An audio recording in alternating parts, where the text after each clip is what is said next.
Hello दोस्तों, आप सभी का एक बार फिर से मेरे चैनल में स्वागत है। आज आपके लिए मैं द अनटचेबल की समरी लेकर आई हूँ, जिसे मुल्कराज आनंद ने लिखा हुआ है और ये नोवेल 1935 में पब्लिश हुआ था। इस कहानी की जो सेटिंग है बुलंद शहर की है, जिसमें कि बाखा लीड रोल प्ले करते हैं, जो कि काइंड हार्टेड पर्सन है, इंटेलिजेंट भी है। इसके अलावा ये लोअर कास्ट से बिलोंग करते हैं, जिसकी वजह से बार बार लोगों के बुरे बिहेवियर का उनको सामना करना पड़ता है। चलिए अब हम सीधे कहानी स्टार्ट करते हैं। कहानी में बाखा के पिता लाखा उसको उठाते हैं और बोलते हैं कि उठो, तुमको पब्लिक टॉयलेट क्लीन करने जाना है। दोनों के बीच में अगर रिलेशन की बात करें तो दोनों का रिलेशन बहुत स्ट्रेन्ड है, तनावपूर्ण है, क्योंकि बाखा का जो रुझान है वो कहीं ना कहीं ब्रिटिश कल्चर, ब्रिटिश लोगों की तरफ है और बाखा थोड़ा आलसी भी है। तो इसकी वजह से दोनों के बीच में काफ़ी तनावपूर्ण रिलेशन है। यहाँ पे एक और कैरेक्टर की एंट्री होती है, जो कि है चरत सिंह। बाका को याद आता है कि चरत सिंह ने उसे कहा था कि तुम मेरे पास आना और मेरे पास तुम्हारे लिए एक बहुत अच्छा गिफ्ट है। ये सुन के बाका बहुत खुश होता है। अब बाका की सुबह की शिफ्ट रहती है, तो वो उठता है और अपने काम पे चले जाता है, जो कि उसका काम है पब्लिक टॉयलेट क्लीन करना। तो जब वो शिफ्ट ख़त्म करके आता है तो प्यास की वजह से उसका गला काफ़ी सूखा जा रहा था। तो और उनके घर में पानी भी नहीं था, तो बाका की जो बहन सोहनी रहती है वो क्या करती है, कुएं पे पानी लेने जाती है। अब होता ये है कि कुएं पे पानी लेने जाने के लिए उनको लाइन में लगना पड़ता था, क्योंकि वो लोअर कास्ट से बिलोंग करते थे, तो कुएं में डायरेक्ट जाके पानी भर नहीं सकते थे। इसलिए उनको वेट करना पड़ता था कि कोई ऊंची कास्ट का कोई लोग, मतलब कोई भी पर्सन आते, उनको पानी भर के उनके घड़े में पानी डालते, तब जाके उनको पानी मिल पाता था। तो ये लाइन में लगी हुई थी। वहाँ पे गुलाबो की माँ भी लाइन में लगी थी। गुलाबो कौन है? गुलाबो एक फ़ीमेल है, एक लड़की है, जिसे बाखा बहुत पसंद करता था। ठीक है, लेकिन जो गुलाबो की माँ है उसको बाखा बिल्कुल भी पसंद नहीं था। तो इसकी वजह से वो काफ़ी इनके परिवार से जलती थी गुलाबो की माँ, और वो सोहनी से भी और बाखा से भी जलती थी। ठीक है, अभी होता ये है कि सोहनी लाइन में लगी हुई थी, तो वहाँ पे एक पंडित कालीनाथ नाम का एक व्यक्ति आता है, जो सोहनी की पानी भरने में मदद करता है और उसे कहता है कि तुम मंदिर आना, मंदिर में काफ़ी गंदगी हो चुकी है, तो आप वहाँ पे आके आंगन जो है, मंदिर परिसर है, इसको साफ़ सफाई कर देना। और मोहिनी भोली भाली लड़की थी, तो वो इस बात को सुन के एग्री हो जाती है और घर आ जाती है। अब होता ये है कि लाखा की तबीयत ख़राब होने के कारण क्या होता था, बाखा को उसकी जगह काम करने जाना पड़ता है और वो उसकी जगह काम भी करने लगता है, लेकिन वो उस काम की वजह से मतलब खुश नहीं था, और इस काम की वजह से वो बार बार बाखा को टाउन भी जाना पड़ता था। तो वो वहाँ पे कैंडीज़ और सिगरेट वगैरह ख़रीदा करता था। एक दिन क्या होता है, जो बाखा है वो कैंडी खा रहा था और एक आदमी उसके सामने, अपर कास्ट का आदमी, ब्रश कर रहा था और गलती से बाखा उसे टच कर देता है, जिसकी वजह से वो आदमी बहुत गुस्सा हो जाता है, क्योंकि उस समय छुआछूत को लोग बहुत प्राथमिकता देते थे। वह बाखा को बहुत चिल्लाने लगता है और इस तरीके से बाखा की बहुत ही बेइज्जती करता है। एट लास्ट उसको एक थप्पड़ भी वो लगा देता है। इसके बाद होता ये है कि थप्पड़ खाने की वजह से वो बाखा रोने लगता है और रोते रोते फिर वो मंदिर की ओर निकल जाता है, मंदिर की सफाई करने के लिए।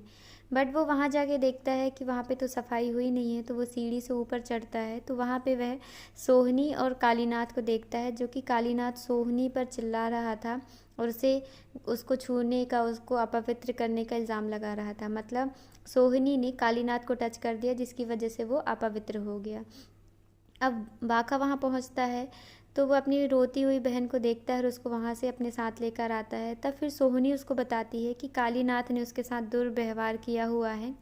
बाका गुस्से से भर जाता है और कालीनाथ को मारने जाता है, बट उसकी बहन की बदनामी ना हो करके वह रुक जाता है और अपनी बहन को घर जाने के लिए कहता है, और इसके बाद वहाँ पे वो अपनी बची हुई ड्यूटी जो कुछ भी रहती है वो करने लगता है।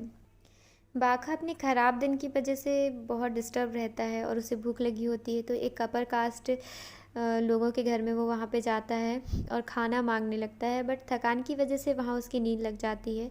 कुछ समय बाद एक साधु आता है और उसे उठाता है। तो महिला जो होती है वो साधु को खाना दे देती है, भिक्षा दे देती है, बट वो इसे मना कर देती है। बाखा को जो भी खाना देने के लिए, बचा हुआ खाना देने के लिए मना कर देती है, बट बाखा बहुत मिन्नतें करता है। फिर वो बाखा को बोलती है कि तुम मेरे घर के आसपास की पूरी साफ़ सफाई कर दो, जो भी क्लीनिंग करने का है वो सारा कर दो, उसके बाद फिर मैं तुम्हें खाना दूँगी। बट बाका तैयार भी हो जाता है इस चीज़ के लिए, और वो सफाई में लग जाता है। जो भी उनका जो भी गंदगी है वो सारी चीज़ें सफाई करने लगता है। बट महिला के दुर्व्यवहार की वजह से वह जो झाड़ू रहती है ना झाड़ू, उसको वहीं पे फेंक देता है और वो अपने घर की ओर निकल जाता है। घर आने के बाद वो देखता है कि घर में लाखा और सोहनी है। ठीक है, लाखा और सोहनी है, और जो राखा है बाका का भाई, वो खाना मांगने के लिए बाहर गया है कुछ। फिर क्या होता है, जब बाका बहुत डिस्टर्ब रहता है तो बाका अपने पिताजी को बताता है कि आज मेरे साथ ये सब हुआ, वो एक अपर कास्ट पीपल ने मुझे थप्पड़ भी मारा इस तरीके से, और खाने वाली जो बात है उस चीज़ की वजह से भी वो मतलब सारे अपने जो भी मन की बातें अपने पिताजी को बताता है। फिर उसके पिताजी उसको बताते हैं कि सारे जो भी हाई कास्ट के पीपल रहते हैं वो सारे बुरे नहीं होते हैं, कुछ उनमें अच्छे भी रहते हैं। ठीक है, जब तुम छोटे थे, एक बार तुम्हारी बहुत ज़्यादा तबीयत ख़राब हो गई थी, तो एक अपर कास्ट जो पीपल है, डॉक्टर थे वो, उनकी दयालुता की वजह से ही तुम्हारी जान बच पाई थी। इसके बाद कहीं ना कहीं लाखा मतलब इस चीज़ को सुन के थोड़ा अपने अंदर पॉजिटिव फील करता है, लेकिन कहीं ना कहीं उसका मन उदास ही होता है ना, क्योंकि आज के दिन इतनी सारी चीज़ें उसके साथ हो गई।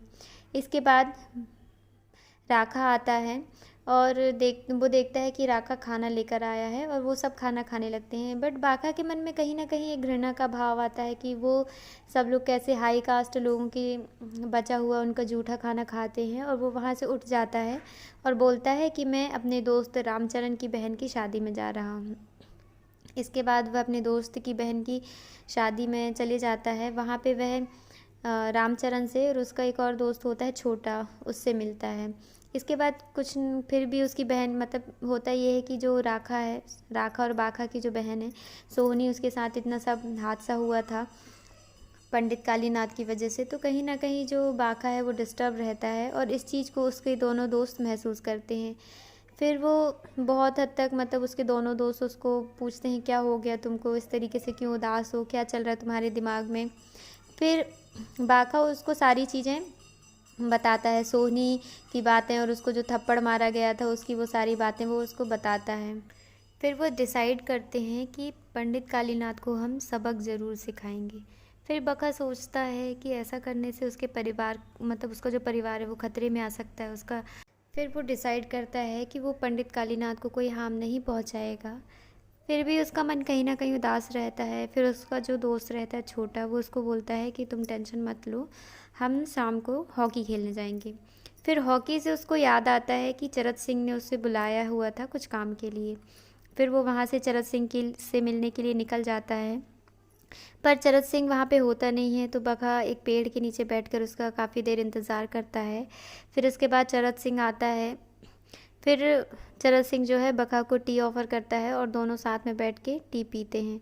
तो यहाँ पे हमें पता चलता है कि जो चरत सिंह है कहीं ना कहीं वो भी काइंड हार्टेड पर्सन था, और वो छुआछूत जो होते हैं, अनटचेबल की जो चीज़ रहती है ना, वो उसको कोई प्राथमिकता नहीं देता, उसके लिए सभी लोग एक समान होते थे।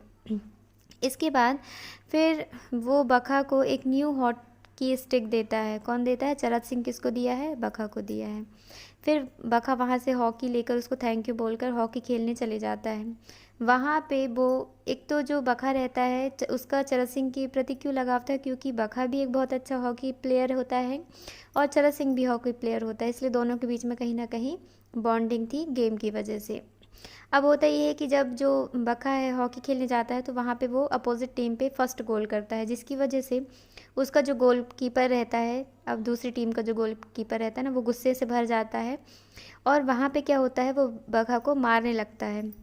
अब बका को जब वो मारता है तो यहाँ पे ये होता है कि दोनों टीम के बीच में झड़प होने लगती है। दोनों टीम के बीच में झड़प और झगड़ा होने लगता है, जिसकी वजह से क्या होता है, उन एक टीम के प्लेयर के एक भाई को क्या होता है, चोट लग जाता है। क्योंकि अब जो बका होता है वो काइंड हार्टेड पर्सन होता है, इसलिए वो क्या करता है, उस बच्चे को उठाता है और उसको उसके घर की तरफ लेके जाता है। लेकिन जब वो घर पहुंचता है तो वहाँ पे जो बच्चे की माँ है जिसको चोट लगी हुई है, वो माँ क्या करती है, बका के ऊपर ही इल्ज़ाम लगाती है कि उसने मेरे बेटे को मारने की कोशिश की है। अब यहाँ पे ये होता है कि उसका मूड पूरी तरीके से ख़राब हो जाता है कि इतना अच्छा मैं हॉकी खेल रहा था, उसके बाद दिन तो मेरा सुबह से ही ख़राब था, अभी और मैं इनकी मदद कर रहा हूँ तो और ये मुझ पे इल्ज़ाम लगा रहे हैं। इस तरीके से पूरी तरीके से उसका मूड ख़राब हो जाता है और वो अपने घर को लौटता है। जहाँ पे अब एक और ट्रेजेडी आती है उसकी लाइफ में। वहाँ पे क्या होता है, उसके पिता उस काफ़ी देर से, सारी दोपहर से उसका इंतज़ार कर रहे थे, पूरी दोपहर घर से गायब था, जिसकी वजह से उसके पिताजी उसको काफ़ी गुस्सा करते हैं, उस पर चिल्लाते हैं और बोलते हैं कि तुम मेरे घर से निकल जाओ और कभी भी वापस मत आना। अब बका का दिन सुबह से ख़राब बीता होता है, उसको भी इस बात को सुन के गुस्सा आ जाता है कि मेरे साथ इतना सब कुछ हो रहा है, पिताजी मुझे ही चिल्ला रहे हैं। तो वो क्या करता है, घर से बहुत दूर निकल जाता है। फिर वो एक पेड़ के नीचे बैठा होता है, वहाँ पे एक ब्रिटिश मैन आता है। वो इसको देखता है कि ये लड़का बहुत डिस्टर्ब दिखाई दे रहा है ना, स्ट्रेस में दिखाई दे रहा है। तो वो उसको बोलता है कि तुम मेरे साथ चर्च तक चलो। ठीक है, तो बका सोचता है कि चलो चलते हैं इसके साथ, कहीं ना कहीं अगर किसी की कंपनी मिलेगी तो मुझे अच्छा लगेगा। एक तो क्या होता है कि जो बका होता है उसको ब्रिटिश मैन की तरफ, मतलब ब्रिटिश लोगों की तरफ काफ़ी ज़्यादा उसका झुकाव था, तो इस बात के लिए वो एग्री हो जाता है।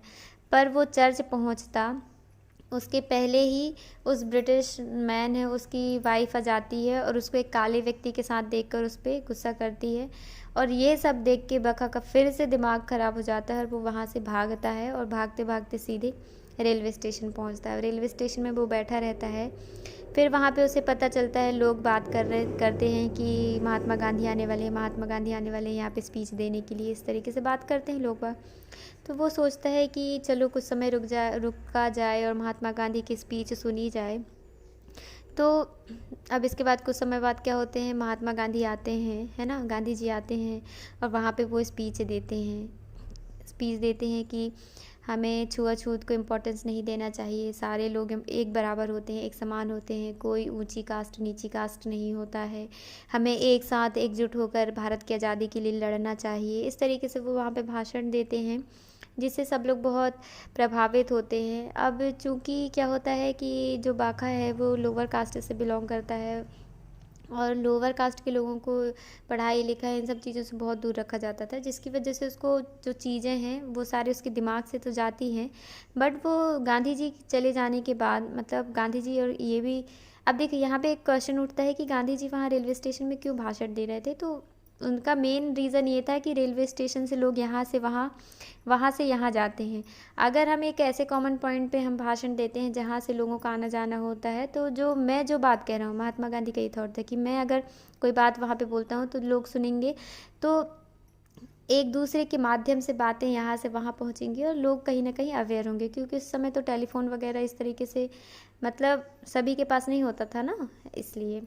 अब होता ये है कि गांधी जी बोलते हैं कि मैं उन सभी लोगों को ब्लेस करता हूँ कि जो लोग मेरी जो बात है, मेरा एम है, मेरा जो भाषण है ना, उसको दूसरे लोगों तक पहुँचाएंगे और अनटचेबिलिटी को दूर करेंगे। गांधी जी के जाने के बाद वहाँ पे एक इंडियन लॉयर और एक इंडियन पोएट दोनों बात करते हैं और इस तरीके से मतलब डिस्कशन करते हैं कि उनके जो एम है ना, उनका जो भी मोटिव है उसके बारे में वो लोग बात करते हैं। तो जिसे क्या करता है, बाखा सुनता है। अब लॉयर का नाम बाशिर होता है। लॉयर बोलता है कि गांधी जी के जो थॉट्स हैं, जो आइडिया हैं, उसको जो बाशिर है वो बहुत क्रिटिसाइज़ करता है कि ऐसा कुछ नहीं होता, कास्टिसिज्म और ये जो अनटचेबिलिटी ये सब ज़रूरी है। इस तरीके से वो उसको बोलता है गांधी जी के लिए, वो बोलता है, क्रिटिसाइज़ करता है उनको। जबकि जो पोएट रहता है जिसका नाम सरसर होता है, वो गांधी जी को सपोर्ट करता है, उनके ओपिनियन को फॉलो करता है, उनके आइडियाज़, उनके एफ़र्ट्स, उन सभी चीज़ों को वो कहीं ना कहीं सराहना करता है। और वो बोलता है, अब वहाँ पे उन दोनों के बीच में जो भी डिस्कशन हुआ रहता है, वो सारा जो डिस्कशन रहता है वो जो बाखा है उसके सर के ऊपर से जाता है। बस वो पोएट के द्वारा कही गई सिर्फ एक ही बात समझ पाता है कि भारत में एक फ्लशिंग टॉयलेट का आगमन हो रहा है, ये जो एक ऐसी मशीन है जिसकी वजह से अनटचेबिलिटी, ये जो मशीन है पूरी तरीके से ख़त्म कर देगी और लोगों के बीच में जो छुआछूत का जो प्रचलन है ये भी समाप्त हो जाएगा, ख़त्म हो जाएगा। ऐसा ये कौन सुनता है, बखा सुनता है पोएट के द्वारा। इस बात से जो बखा रहता है पूरी तरीके से आशा से भर जाता है और इस खबर को देने के लिए वो अपने घर की तरफ दौड़ता है कि वो अपने पिताजी को ये सारी बातें बताएगा कि अब हम अनटचेबिलिटी का जो है शिकार नहीं होंगे, हम भी समान होंगे, ऊंची कास्ट और नीची कास्ट के बीच में कोई भी इस तरीके से भेदभाव नहीं होगा। और ये सारी चीज़ें बताने के लिए वो अपने पिताजी से शेयर करने के लिए घर की ओर भागता है, लौटता है। तो और नोवेल यहीं पे एंड हो जाता है। अगर हम स्टोरी के बारे में बात करें तो स्टोरी बहुत अच्छी है, कहीं ना कहीं रियलिस्टिक भी है कि अपने उस टाइम के पास्ट को हमें रियलाइज़ कराती है कि किस तरीके से एक समय था कि जब लोगों के साथ इतना भेदभाव किया जाता था, उनको एकदम तुच्छ समझा जाता था। इवन वो कुएं से पानी भी नहीं ले सकते थे, उनको अपर कास्ट लोगों की मदद की वजह से पानी मिल पाता था। इस तरीके से हम देखते हैं। चलो अच्छा है कि अभी ये सब चीज़ें नहीं हैं, है ना। अब हम यहाँ पे सीधे क्वेश्चंस पे आते हैं कि क्वेश्चन किस टाइप के बनेंगे। तो सीधे सबसे पहले कि यहाँ पे एक लाखा, बाखा, ठीक है, और चरत सिंह, इन तीनों के लिए करेक्टराइजेशन का क्वेश्चन बन सकता है, इनके कैरेक्टर को डिस्क्राइब करने का। इसके अलावा मुल्क Raj Anand as a realistic novelist के उसमें भी आ सकता है। इसके टाइटल को जस्टिफाई करने के लिए भी क्वेश्चन बन सकता है। और इसके अलावा एक क्वेश्चन ये भी बन सकता है कि ये जो नोवेल, जिन्होंने अनटचेबल जो नोवेल लिखा है उस उन्होंने, ये एक सोशल नोवेल है, तो इसके लिए भी इस चीज़ को हम जस्टिफाई डिस्क्राइब करने के लिए भी आ सकता है क्वेश्चन में। इसके अलावा जो बाखा है as a hero of the novel, ये भी लिखने के लिए पेपर में आ सकता है। तो उसके लिए जब आप ये क्वेश्चन करेंगे तो हमको बाखा के बारे में सारी चीज़ें बतानी होंगी कि बाखा एक यंग मैन है, वो भी एक सोशल विक्टिम का मतलब शिकार है, वो सामाजिक जो तत्व हैं, है ना, उसके आउटकास्ट के बारे में लिखने के लिए आ सकता है। मतलब लिखेंगे आप जब ये पॉइंट बना बना के लिखिएगा। तो पूरी आप बाखा से जुड़ी हुई पूरी नोवेल में जो कुछ भी बाखा की जो लाइफ है उसके बारे में लिखना है, लेकिन आप उसको सिर्फ पॉइंट बना बना के हाईलाइट करके लिखेंगे तो मार्क्स ज़्यादा उसमें आप ले पाएंगे। एक क्वेश्चन ये भी बन सकता है कि Mulk Raj Anand as a real socialist. जब आप ये क्वेश्चन करेंगे तो इसके लिए भी पॉइंट बनाएगा। सबसे पहले तो इंट्रोडक्शन में जो एक शॉर्ट समरी रहती है कि आप क्या समझ पाए पूरे स्टोरी से, ये लिख दीजिएगा। उसके अलावा आप लिखिएगा कि Mulk Raj Anand as a real socialist he hate, second point में लिखिएगा हिज हेटेड फॉर अपर क्लास, क्योंकि उन्होंने पूरी चीज़ें बताई ना कि किस तरीके से अपर कास्ट के लोग लोअर कास्ट से बिहेव करते थे, तो इसमें ये वाला पॉइंट आ जाएगा। इसके अलावा his love and sympathy for untouchables, इस तरीके से आप लिखेंगे तो ज़्यादा अच्छे मार्क्स मिलेंगे। ठीक है गाइज़, ये क्वेश्चन से अगर किसी टॉपिक का एक्सप्लेनेशन चाहिए तो आप मुझे कमेंट कीजिएगा, वीडियो को लाइक, शेयर और चैनल को सब्सक्राइब कीजिएगा। आपके सपोर्ट और प्यार की मुझे बहुत ज़्यादा ज़रूरत है, तो आप मुझे अपना प्यार दीजिएगा। ओके, बाय बाय, अपना ध्यान रखिएगा। Have a good day, take care.